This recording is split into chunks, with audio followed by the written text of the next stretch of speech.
What's up, everyone? I'm Jonathan. Nick. We are the Gosslings. Yes, sir. And you want to go ahead and do our toast? Let's do our toast. You start this time. Yeah. Take up the broken sword of your father. And strike down the darkness. Amen.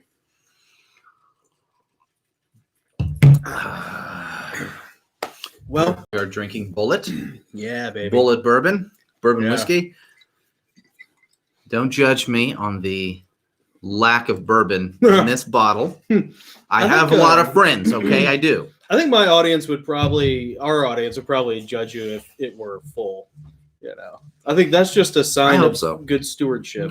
You know, I just, a bottle doesn't last long. No, it's for enjoying. Mm-hmm. Yeah, bourbon's good. Bullet's good stuff. Well, let's see. Big week. Yeah, big week. Yeah, we've been talking politics recently. Yeah, and the beautiful kerfuffle that's going on in our country, you know, that we're super excited about. Because I think we'll believe President-elect is going to be number 46, I guess, whenever he walks into the Oval Office on January 20th. There's still a lot of things that could happen, and it's not what you're being told. No. Not what's being depicted. Mm-mm. That's for sure. So it's not over till it's really, really over, and it is not even close to that. Reminds me of you never saw South Park, but there's this great episode where Randy Marsh, one of the dads, is he goes to his son's little t-ball games, little league games, and he always fights other dads, you know, and he's always getting beat up, you know, and then he gets arrested. He's like, "Who thought this was America? He's like, "I didn't hear no bell, ref. I didn't hear no bell." You know, that's basically the current state of America. You know, "I didn't hear no bell, ref." So. Yeah, sports parents are bad. I think the worst, if I'm not mistaken, are softball, girls softball fathers. Are the worst. Do you think that's coming for you? No. No. You don't think? Oh well, yeah. I mean, even they might get interested in softball. Yeah. And realize that she hasn't been actually playing the game for several years, like all the other kids, and might be like, "Meh." Yeah, I want to do piano or something, you know. Somewhere you can just drop the kid off. Like yesterday, she wanted to be a nanny when she grew up, and today she wants to be a famous piano player, and tomorrow she'll want to be a dolphin. Anything. Yeah. Oh, what was the very? Oh, I remember when she was 3 or 4. We asked her, "What do you want to be when you grow up?" A balloon. You know, only Eva May. I know. A balloon. I know it. Oh, dude, Jason, what's up? That's adorable. I'm gonna be a jerk dad. I'm going to tell Thor I'm not riding home with a loser. Yeah, I ain't riding home no loser. So you better win or you better get used to walking. And I ain't paying for new shoes, so figure it out. What's up, Adam? Adam's here. What's up, man? Dude, Adam has been killing it on Triptych Codex. Cool. Those are short chapters. They're chapters. They're extremely short. But walk. It's probably a win or walk, baby. Win or walk. But man, he's been blowing through Triptych Codex, and it has been awesome to listen to. Cool. It's we're probably at risk of suffering copyright infringement from Bungie at some point for my shameless ripoff of Myth: The Fallen Lords, but I don't even care. It's so good, dude. Yeah, he sounds awesome. Nice. And each journal, because it's written by different characters, they all 3 have a different voice that he has already proven himself capable of doing, you know? So it's once we get through the Journal of Lantheron, I'm really looking forward to hearing what he does with the whole Melfax and Althasio thing. It's really neat. So he's been killing it. Editing away. Yeah, good. Nice. Very only you did cover art, Adam. I swear. We'd keep you busy. Oh, man. We would keep you busy. So, speaking of which, do you want to get our typewriter one-offs out of the way? Yeah, let's go ahead and do that. We'll do rock, paper, scissors. Yep. All right. 1, 2, 3, shoot. He wins again. Ooh, it's 2 in a row. Nick is pretty good. He's getting good at this. So you go first. Okay. Awesome. All right. Do you want sugar in your tea, Lieutenant? No, thank you, Mr. Grafton, Ambrose replied, taking the dainty porcelain cup and saucer in his hands and leaning back into the old leather wingback. Ambrose Amber Heron was old for the rank of lieutenant, but the gray in his tawny mustache just meant that the captains and other officers listened to him more. Even the Commodore paid him special heed. The man's age and burly, bulbous physique gave him a special gravitas not warranted to the other junior officers, who were still regarded as lesser men. The ship of the line rocked slightly under the gentle sway of the harbor backwash. Even for a wide-beamed, deeply keeled, floating battle barge such as the illustrious IIX, the harbor was a tempestuous dame to tame. The Royal Navy had been on this side of the Antarctic coast for a month now, trying to keep the beachheads secured, but where the uncertainty of resupply and the threat of competing superpowers failed to founder them, the very obstacle of nature seemed happy to pick up the slack. Or is it the nature of our foe? Amber silently mused. He had seen what they could do. The other sailors had heard the stories, but he had seen the consequences of defiance firsthand. Hubris was a heady tonic, and the hangover demanded a bloody price. The last ones to venture this far were a pair of frigates under Captains Bosch and Blake. Both went missing within a fortnight of contact. Some 140 souls lost to the drink. The Crown was not satisfied. An expedition in force had been ordered. The Ajax had drawn the lucky straw as the tip of the spear. Captain Dore was grim upon the masthead at their embarkation, but even a stoic constitution was subject to the needs of the service. It kept Major Typhon's Royal Marines training throughout their voyage, but Amber had heard the stories. On second thought, Mr. Grafton, said Amber, I'll take those lumps.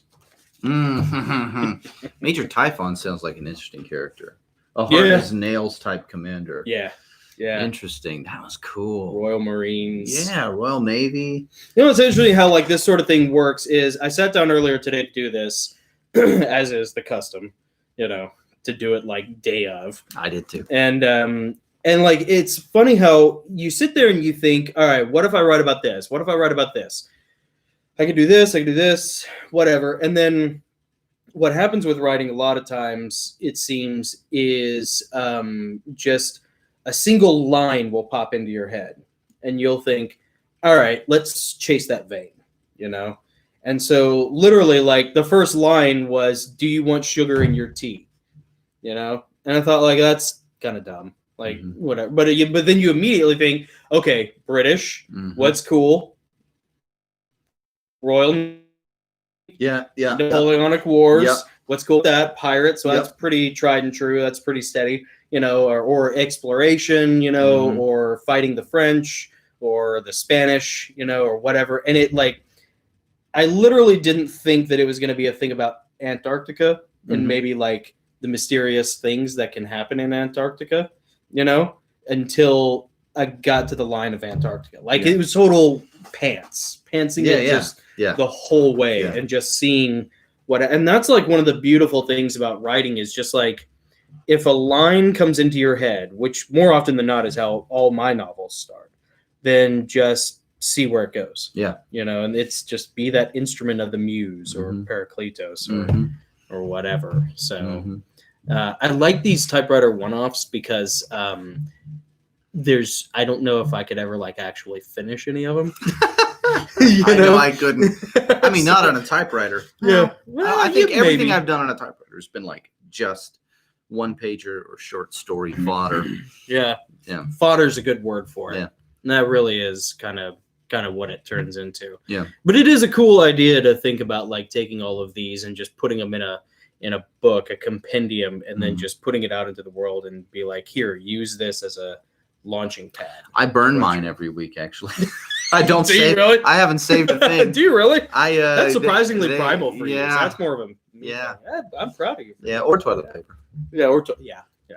Maybe I should start saving them. That could be an issue soon, from what I understand. You might. Yeah, you might need these. These pieces of paper. So. Yeah. Okay, I'll read you mine. Yours? Yeah. Oh wait, before we go on to mine. Yeah.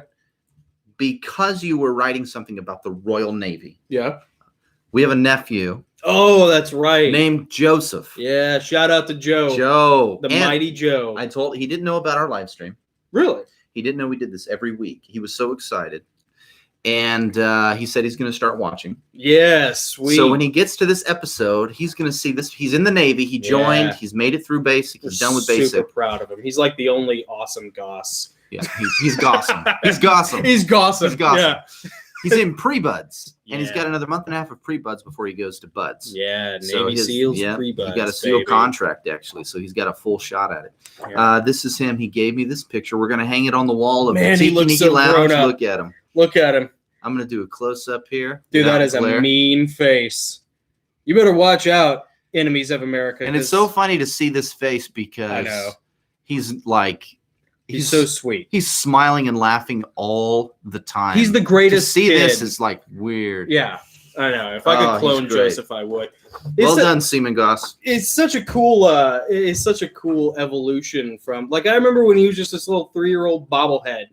You know, he had a giant noggin. Yeah, and he would go, us Gosses. Us Gosses. We got big heads. You know, and he would come waddling up to me, you know, I want to play. Hey, Uncle Jonathan, I want to play the Halo. You want to play? I want to play Halo, you know. And then he was so cute because like I was pretty good at that time, and he was 3, so you know I like beat the pants off of him, you know. But I was like, well, let's make this easy for him or fun for him. So I'd start to go easy on him, and he'd call me out on it, even at like 4 or 5 years old. He'd be like, don't go easy. Are you going easy on me, Uncle Jonathan? Don't go easy on me. And so I was like, okay, I won't go easy on him. And dude. And now. Right. Well, and what was funny is it was pretty much like that the whole way for about 7 years until one year he went down to, in 2010, he went down to Florida to see his cousins for a summer. And then he came back and he was like, hey, Jonathan, you want to play some Halo? I was like, yeah, sure, kid. You know, all right. Yeah. So, like old times. Dude, so we plug it up. Yeah, just like old times. We plug it up and we get rolling, and he beats the pants off. I mean, he destroys me. He literally, I'm not kidding you, he beat me into retirement. I didn't hang up my Spurs because Joseph beat the Spurs off of me. Like, I went to bed mad. I was destroyed, you know, and so I think that's been Joe's mentality his whole life is like, don't go easy on me. I'm gonna make it happen. Yeah. And here he is, man. Yeah. He's making it happen. So we are in love with Joe. He's the best, man. Yeah. He's the best. I can't wait to see him. It's gonna be so much fun. Yeah, we're just praying that he makes it through all of his training and can get through Buds, which is a 6 months program, you know, and Lord willing, he'll be a SEAL. Yeah, baby. Boy, and then that's, you know, I'm gonna be proud of that. America. But, you know, the one thing we can be proud of in our family, right? Is that we have, you know, and really, I mean, just anybody serving in our family is awesome. It is. It's awesome. Yeah. So anyway, that was a shout out to Joe. I didn't want to miss that. Yeah. I will read you my thing. Adam says his son beats the pants off him playing or wipes the floor with him on Fortnite. Yeah. Fortnite is so huge right now. Oh my gosh. It must be fun. It's gotta be. You know, I have I wouldn't call them friends because they're not. Yeah. Ex-neighbors. Oh. And the dude used to work for Dave Ramsey. Maybe he still does. Oh, I don't think he does. But he decided to just go full time into YouTube, and he does a Fortnite video game playthrough. It's a gaming channel. Really? Yeah. Wow. And that's what he does full time. What's his channel? It's called Patch Notes. Patch Notes. Yeah. All one word? 2 words. Patch Notes. Yeah. And that's all he does. I don't watch it. I don't follow it. And you know. Adam, you were super based, dude. Like, you learned how to be a narrator by like reading. Your dad was a priest, right? Yep. And an Anglican priest, I guess, maybe. And you read at church, and you have a bunch of family members in the armed forces. That is awesome. That's like, really cool. Adam may be like the only cool thing to come out of my books. I mean, he is definitely an amazing thing to come out of your books. But it's not the only amazing thing to come out of your book. No, but I mean, it's awesome. Awesome. Yeah, it's awesome. Yeah. Very cool. Very proud. All right, here's my piece of paper thing. Yeah. Hope you enjoy it. Daddy, can I ask you a question? Her back was to me, and we had just finished our bedtime prayers. I was hoping her question had something to do with Jesus. After all, we had just gotten off the phone with him. And I'm somewhat of an expert in the subject to my kids. But my daughter had just turned 9 years old, and we haven't had the talk as of yet. Thank God. So I began to feel a bit unsettled, but I couldn't just let her go unanswered. I'm daddy. So I gulped, manned up, and braced for impact. Sure, you can ask me a question, baby. What's on your mind? I asked back. Come on, Jesus, I murmured to myself.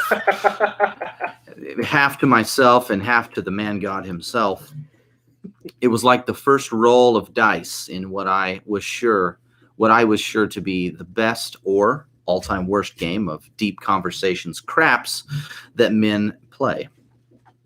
Without missing a beat, as if loaded, locked, and finger on the trigger, she fired away. Would you rather burn to death or freeze to death? Wow.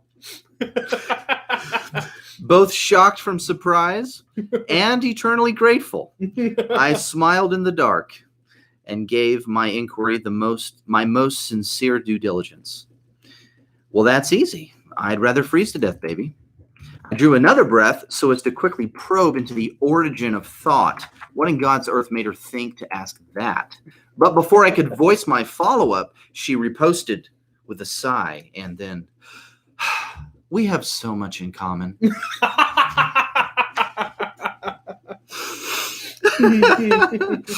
Once again, a smile split my lips in darkness that only angels could see. Awesome. So what made you think of that, baby? But she was already asleep, her little chest slowly bobbing up and down, her mind satisfied enough to finally slip away into peaceful rest. No the talk, no deep theological Gordian knots to untie, just death preference. And another night dodging the inevitable bullet. That's awesome. I love it. And I got to read just one. This was my warm up, and it's super short. Let me just read this. Oh, yeah. It's a letter to credit homeschooler. I know. It's a letter to Mitch McConnell. Oh yeah. Okay. It's a letter to Mitch McConnell, our Republican Senate Majority Leader. Do it. There we go. Oh my gosh, on YouTube. We're gonna get banned. Sorry. Hey, we made it past 7 episodes. We're good. All right. I don't. I'm shadow banned everywhere else. Why not here too? You know. Oh, I can't believe this is going to be immortalized on the internet. Okay, here we go. Dear Mitch, I may be a dog-faced pony soldier, but I am not a liar. I may be deplorable to you. I may have I'm just another man whose back you ride. My labor creates luxuries, but don't bother thanking me. I should be thanking you, I'm told. So thank you for revealing your true intentions and showing your cards. Now I know where to point my rifle.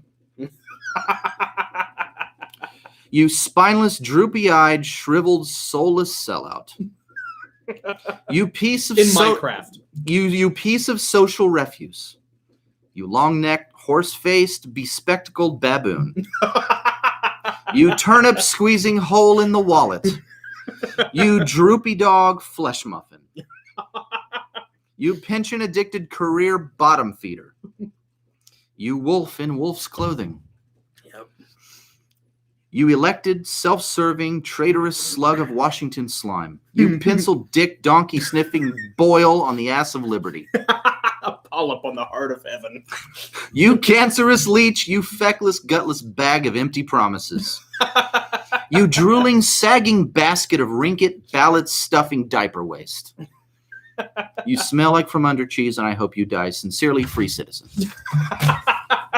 In Minecraft. Right, in Minecraft. Yeah, in Minecraft. I thought I was good at insulting people. I thought I was good at... Jamie, my marketing manager, Jamie Cordero, once told me that you are at your... Does it bother you that you're at your finest when you're tearing other people down? It's your superpower. Right, and I said, no, I'm proud of that. I think it's a force power. I think, yeah. Force push. Mm-hmm, yeah. Force soul choke. Crush, I crush your head, like the little kids in the hall thing. Your wit saber. But once again, much like wit saber, yeah, depends on who you talk to. It's more of a wit dirk. But much like the novels and publishing in general, I labor and create a reputation, and then Nick comes in like a pirate swinging on a rope and just cuts the chandelier right onto the bravo, Nick. I'm impressed. Thank you. As a mean-spirited, angry little troll of a boy. It has the approval of chief insulters. Yeah, I am supremely impressed and deserved. Oh, well deserved. Yeah. Thank you. I'm glad you agree. Did you have to dip If you think Mitch McConnell deserves every word of that, give us a thumbs up. Yeah, give us a thumbs up. Paste it in the comments. Yeah.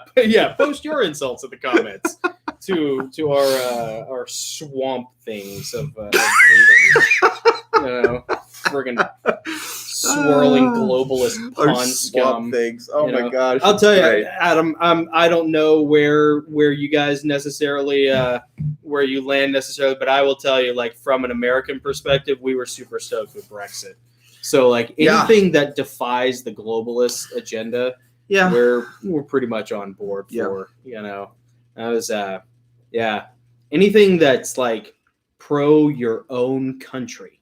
What's wrong with that? Right. What's wrong with that? Yeah, because it's not because we live in a global economy and we should participate in. And that's, by the way, why Aaron Burr is a national treasure and Alexander Hamilton was a canker on the steaming ball sack of humanity. I mean, that's also, by the way, why they didn't do a Broadway play about Aaron Burr. Yeah. He's demonized, unfortunately. He was a populist. But on to lighter topics. We got a little while, I guess, to talk. I gotta go pick up the dog. We've got about 25 minutes. 25 minutes. That's enough time. Yeah. So we're gonna talk about Mandalorian. Ooh. Yeah. So if you haven't seen the season finale yet, and you don't want spoilers, then we'll give you like maybe till 20 seconds to pass. Yeah, I was gonna say make it quick, 20 seconds. Yeah. Because this is you gotta talk about it. It's so awesome. My gosh. I mean, season finale. I mean, it just you can point to maybe one episode that sucked in this whole season. Like for me, like the lizard one. Yeah, the second one. Yeah, the lizard mom episode. That's the only one where I was like, I get it from a character development. Like you got to show that he's noble, right? You got to have that. Like he has a good heart. He's willing to do the right thing for the right reasons. Kind of episode, and it introduces the investigator guy. So that's cool. Which I guess sets up its own show. The whatever of the Republic of the New Republic. I guess so. Because they got all these new shows coming out, I didn't know that. But it also that season episode 2 shows Mando doing the noble thing. Yeah.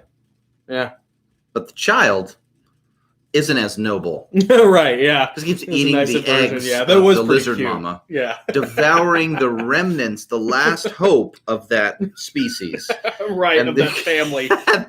Just gobbling them up, baby. Yeah, just like dumplings. Just like looking dumplings. At you, just like a dog. I loved it like so much. Puppy. It was the only redeeming thing about that episode, in my opinion. But all the other ones were great. Man, the last 4 episodes were... Oh, my gosh. Killer.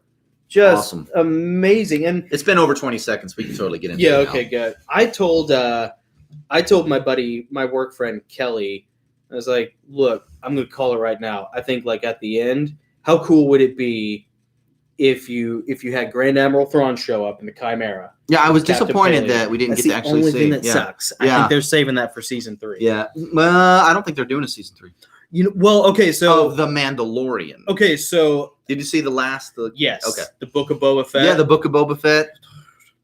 That better have Thrawn in it. Well, I don't think they're gonna. They might. I bet you it'll have Darth Maul in it if he's still alive at that point, which I think he is. Yeah, didn't they tease us with that?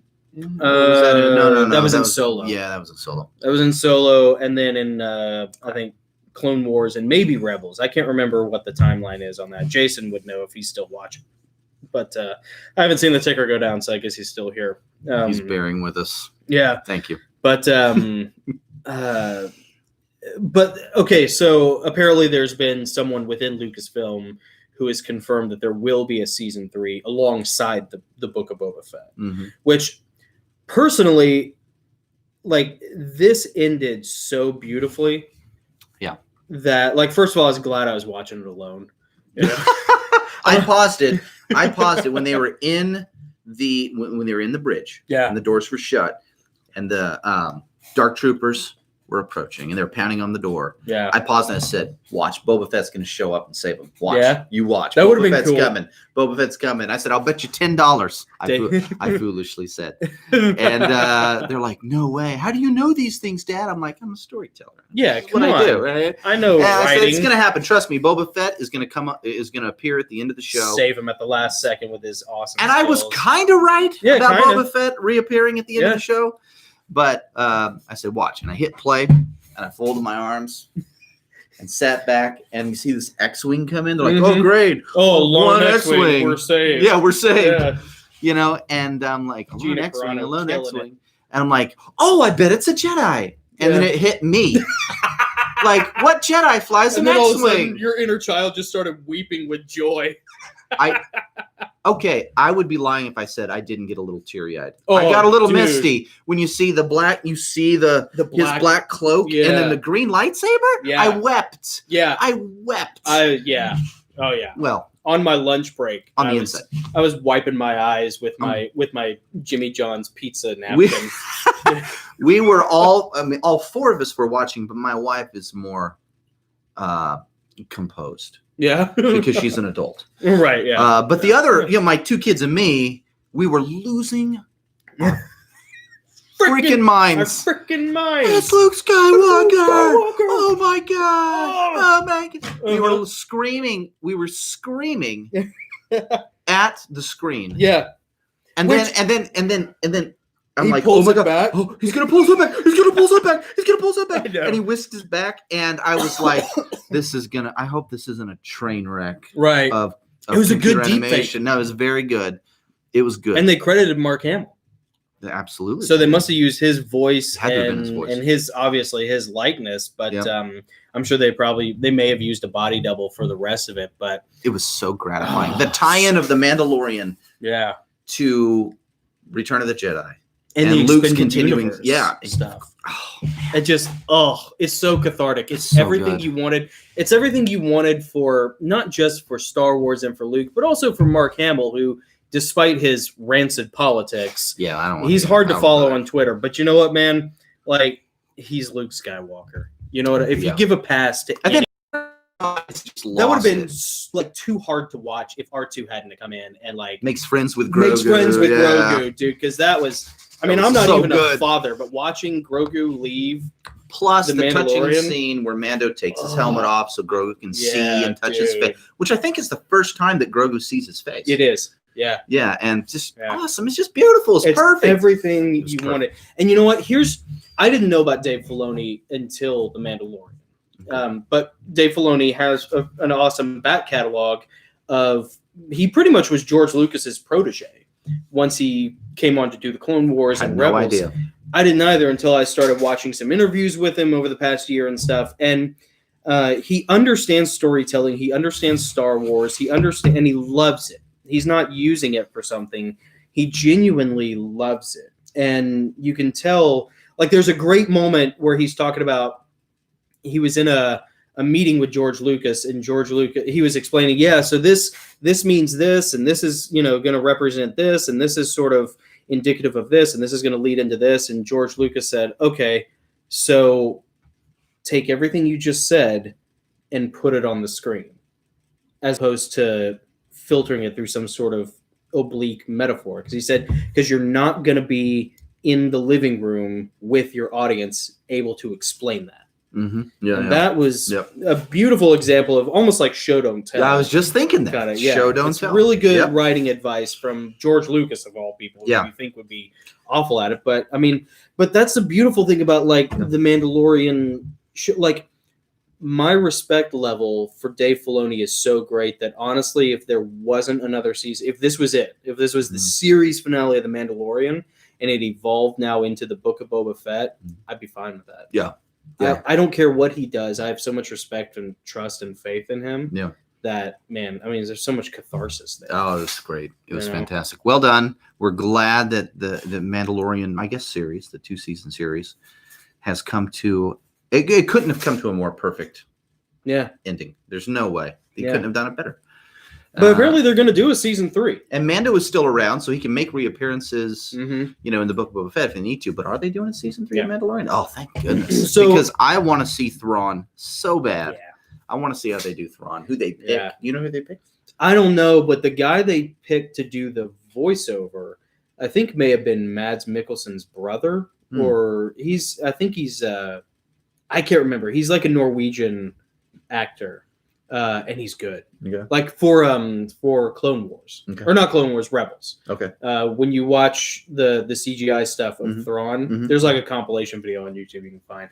It's really good. Cool. I mean, as like fans of those Timothy Zahn novels, and fans of TIE Fighter, like it's really cool to see Thrawn. And it's mind-blowing to think like you're actually going to see Grand Admiral Thrawn like on the screen. Yeah, that's what played by somebody. Yeah, man. With his Isalamary and like those lizard guys that are whenever you see a picture of him in the Rebels show. Like the orange skin guys. Is that what you're talking about? The lizard things that are engraved on his, like, I don't know if it's his command chair or if it's in his study or whatever, but those are the force nullifying lizards from the books. Oh, the Isalamary that he would wear around him that would prevent a Jedi from being able to do anything to him. Sort of like Magneto's helmet. Okay. Nice.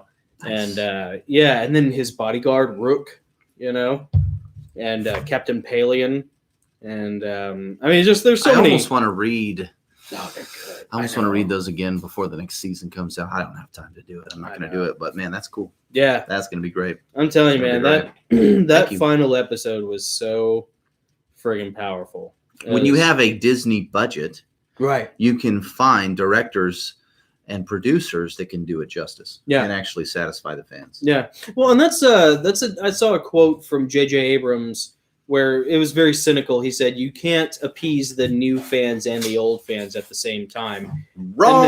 And then it's a meme, and then underneath it is a picture of Dave Filoni. It just says, or maybe it's Jon Favreau. It just says, "Hold my beer." It's perfect. Yeah, I mean, and how bittersweet is it? How it was like full of pathos at the end when Grogu leaves, and it's beautiful and it's sad, and like. Gina Carano's face is really like she doesn't die, thank goodness. Yeah, I thought, oh, she's good. This is it, the big battle scene. The right-hand man dies. Yeah, you got to kill someone. Right.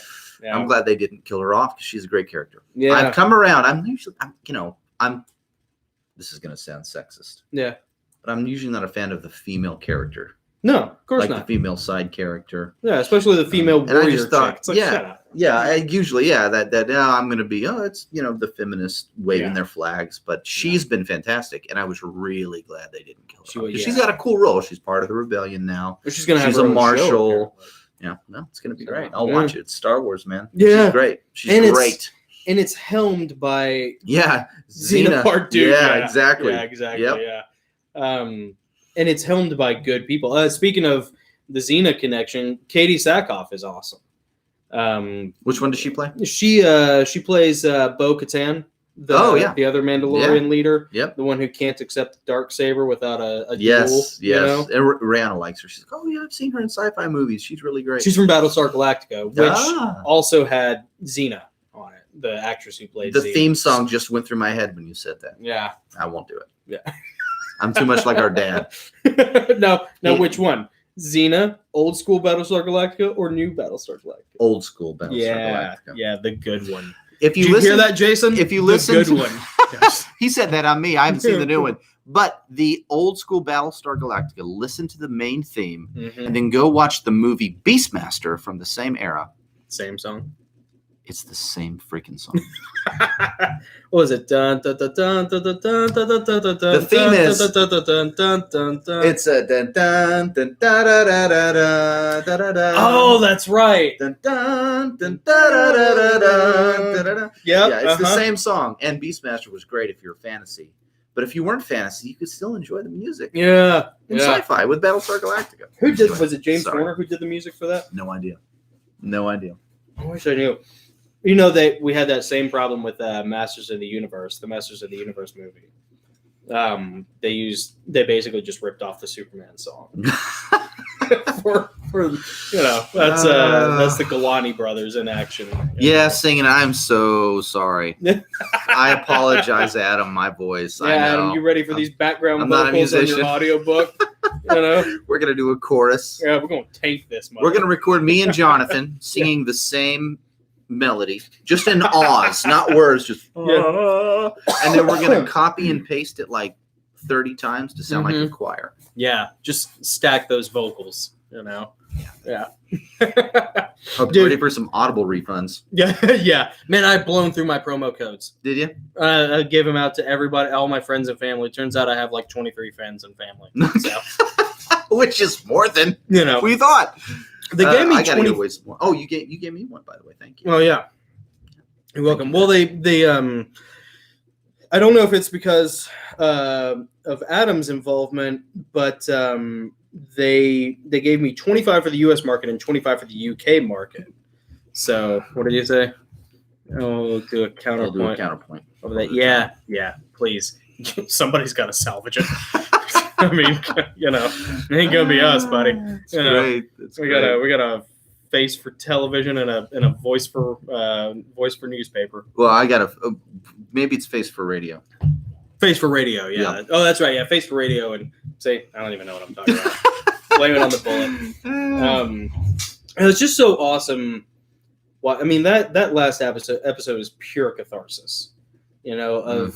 Of seeing, and actually, like the most surprising moment to me when it got real was when Moff Gideon tried to kill himself, because that was the first when he heard that Luke Skywalker was coming, he got terrified, which gives you a glimpse into like the landscape of that version of the Star Wars universe post Jedi. Yeah, where like there's a good guy out there with a reputation, because that's like the Mandalorian's whole deal is.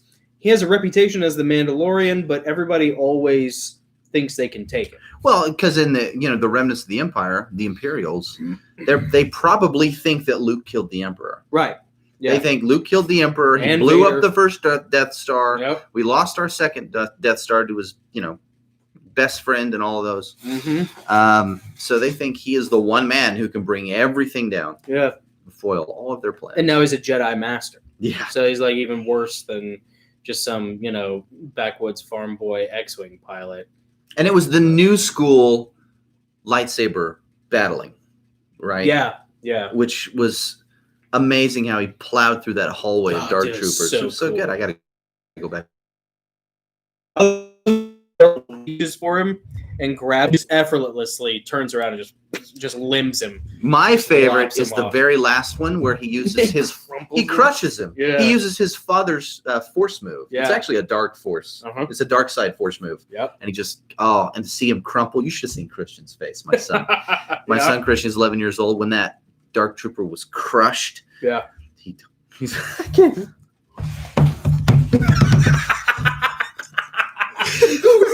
so funny. It was so funny. Oh my gosh. I know, great. Man. That's everything, especially after coming off of the last three movies, that forces female, bull crap of the last three movies. Getting The Mandalorian and getting that season finale on The Mandalorian. Like, I know that they can keep going with, because now The Mandalorian, he is the ruler of Mandalore now, effectively, with that Darksaber. That's right. That's what that means. Yeah. And so there's a contention and a rivalry. And I love how he just doesn't care. Like, he was like, fine, I yield. Like he's just like, I don't care anything about this. I just want to make sure my kid's okay. Yeah. And she won't take it because, and that's a beautiful moment in writing too, because Mandalorian is part of the Death Watch, right? So they're like an old school, ultra, like, I guess you could say like an alt-right, super conservative, extremist fringe, that predates all the, and then the Night Owls. I'm assuming from what little I could piece together, the Night Owls are the more like moderate, centrist, progressive kind of, and apparently Bo-Katan has had the Darksaber before, and it was given to her, and it kind of undermined her power that she was given, her authority, and so she lost it, I think, to Darth Maul, maybe. Anyways, it's a whole big thing in either Rebels or Clone Wars, I can't remember, but then you have this, and this is excellent writing, you have a flipping of the tables, because now there's a member of the Death Watch who has the Darksaber.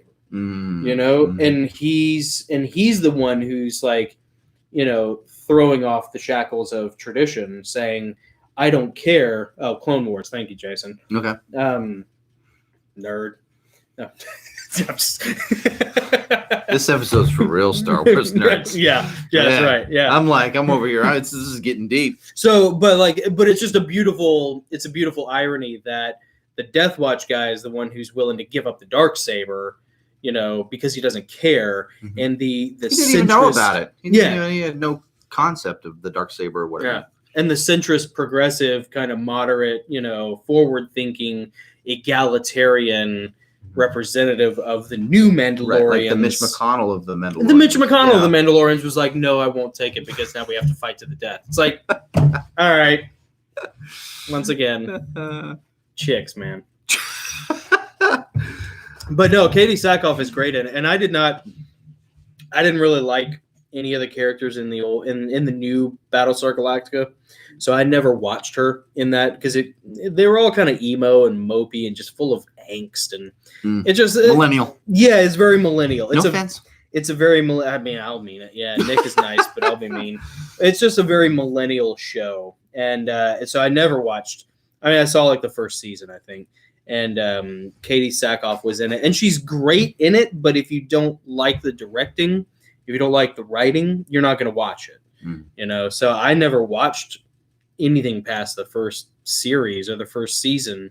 But man, she's killer in this. Cool. She's really good. Cool. So I want to at least get my kids to, or at least Christian to watch the original Battlestar. Oh yeah, she was in Longmire too. Oh really? Yes, yeah, Longmire was in. That's okay. good. That's a pretty decent. She's a lot hotter now too. They must have shaved down her hips. Yeah. Is that true, Jason? You tell me. Jason basically is, by the way, like the Tennessee version of Longmire. Okay. That's cool. Yeah. Longmire's He's cool. He's like character. 8 feet tall. He's got a lever action, and I know he's got at least one cowboy hat and a duster. So, and he's just, Before I say anything else, Jason, are you Longmire or Yellowstone? Which do you prefer? Oh, yeah. I don't know if Jason's seen Yellowstone. Yeah, we'll wait for him to reply. Yeah. While we're waiting for him to reply, I wanted to show you this. Have you seen this book? No. It's an old 1960 or 1970s. By the way, I really 79. appreciate Longmire. Okay, fair enough. I also appreciate Adam Burrell telling us that we haven't heard him sing yet. That's true, Adam. But we've heard you read. Yeah, we've heard you read. So you might have to. You know what? We should write a song into the story. I do have songs in my angels books. Sing back and forth to each other. Oh, like a madrigal? Yeah, or a canticle? Get Adam to. I do have. There are songs in the books. He read them. He didn't sing them. So we might have to fix that for the unabridged edition. I'm just going to tell you. And in honor of the Someday book, Sasquatchalypse. Oh, God. Yeah, right. God, I know. Yeah. Found this old 1979 kids awesome. Picture book called Bigfoot Makes a Movie. It was in a pile of like donated books in a box that someone gave my wife's mom. And she brought it home, and I've read it like 8 times. It's so great. I love it. I think I'm going to record I'm going to do like a live stream of me reading through this whole book. Oh, my gosh. Look at that. With these great pictures. So good. That's so awesome. You can tell. When was it written? 79. 79? Yeah, and what was it? The Patterson film? Yeah. It's like late 60s. Oh yeah, this is true. really early It's into cutting edge, the baby. Bigfoot phenomenon in That's the U.S. so horrifying. I know, but they make them all cartoonish and it's great. Yeah, it's hilarious. Yeah, they're out there with their pictures. So the hunters. And I'm going to share it on Fringe Mythology. Oh, the Mounties. I'll read your kid a bedtime story on Fringe Mythology. Yeah, that's a whole angle, marketing angle for Fringe Mythology. I don't know what's going on here. Yeah, this is an actor. See, this film company is out in the woods making a movie about Bigfoot. And there's a family of actual Sasquatch that live nearby, and they're like, "Oh, hey, humans, let's go see what they're doing." And then you told me about this. The actor in the Bigfoot costume sees the real Bigfoot and freaks out and leaves his costume behind. And so the young Bigfoot's like, "Oh, I got to return this costume to the human." So he goes onto the set, and they think it's the actor. So there's a bunch of confusion, and it's just awesome. Yeah, it's really great. Adorable. Wow, look at those chompers. Bigfoot makes the movie. So cool, man. Yeah. We should tell. We gotta tell. The mysteries of the unknown.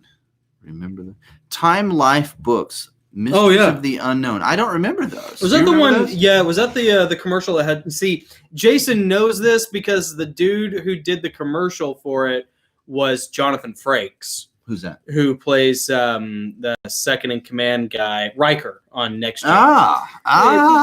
Jason, listen, you ain't getting nothing past me, homie. Right on. You can get anything past me. I'm easy. I love ripping on Jason whenever he's like, because he's legitimately into all the same sci-fi nerdy things, and that's cool. He out nerds me so often, but that's awesome. I absolutely love just like picking it apart anytime I can. Like, Riker, and I love teasing him because we would talk about Warhammer 40K, which is like deep nerd. That's like Terminal Virgin nerd.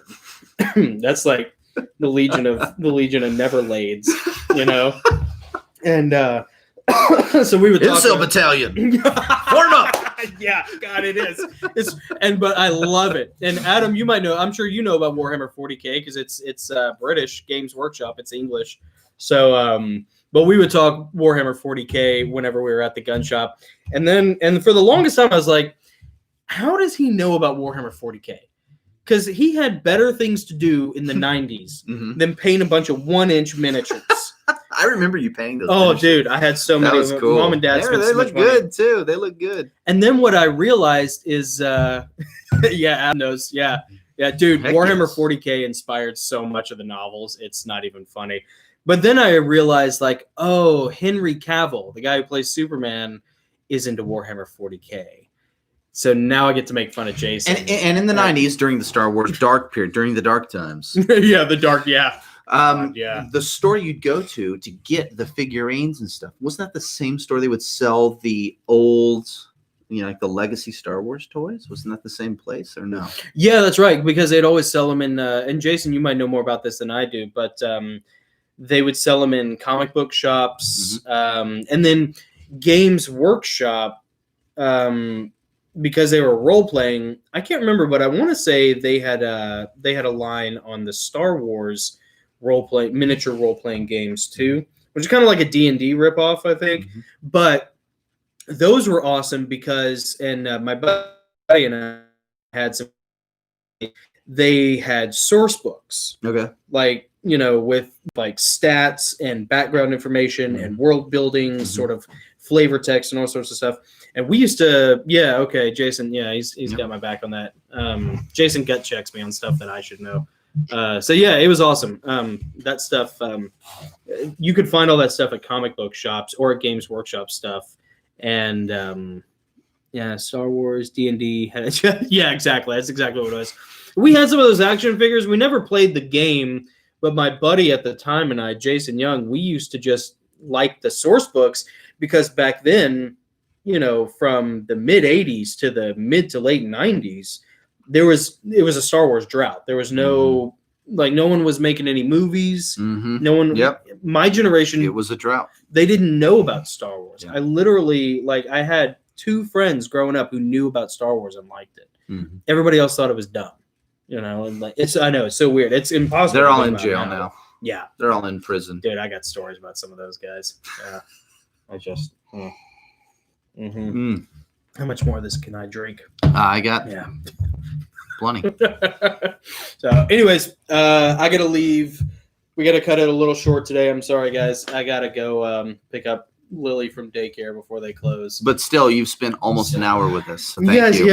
yeah. Thanks for. Thank it's you, good Adam. to catch Thank up with you, you guys Jason. every week. It's really cool. Thank you. And I hope to get. Watching. It'd be awesome to actually meet both of you. Yeah, someday. That'd be great. We gotta have Jason. We gotta get you and maybe a couple other guys together for like a cigars and scotch sort of thing, since we're all kind of in the same neighborhood or county. Cool. If I get Adam across the pond, that'd be awesome. Yes. And Adam, good to see you too, Adam. Nick and I. Yeah, it's always good to see you, buddy. Nick and I have actually talked about trying to figure out a way, Adam, to maybe do some sort of maybe like a D-Live or no, Discord. That's what it is. A Discord like conference call kind of thing where we can maybe talk to you as well and do one of these live streams either with you or maybe do another one throughout the week at some point. Yeah, it'd be awesome. I don't know. Awesome. Yeah, we'll have to figure it out. But Jason, you could join us too if you wanted to. It'd be great. It'd be awesome. Yeah. Jason could wear like a Mandalorian mask the whole time, a helmet. So, But anyways, well, before we sign off, guys, I just want to tell you Merry Christmas. Yeah, I don't Christmas, say Happy Holidays. I Merry don't believe Christmas. in that, but I believe in Christmas. Jesus loves you. That's right. Merry Christmas. I hope you guys have a great holiday and a great Christmas, and we'll see you. I'm planning on doing this next week. Yeah, I'm good. Yeah. Okay. Yeah. I can't believe we were able to do this the Sunday before Christmas. Yeah, dude, no kidding. It's just so busy, as everyone knows. I've been up since 4. And, they, of course, have spent almost an hour on the Sunday before Christmas watching this live stream. Yeah, so. I appreciate you guys Thank watching, you, man. guys. Yeah, I really appreciate you. I don't know who our creepy lurker is, but we got 3 people. Oh, we got a third? So. Awesome. Creepy lurker.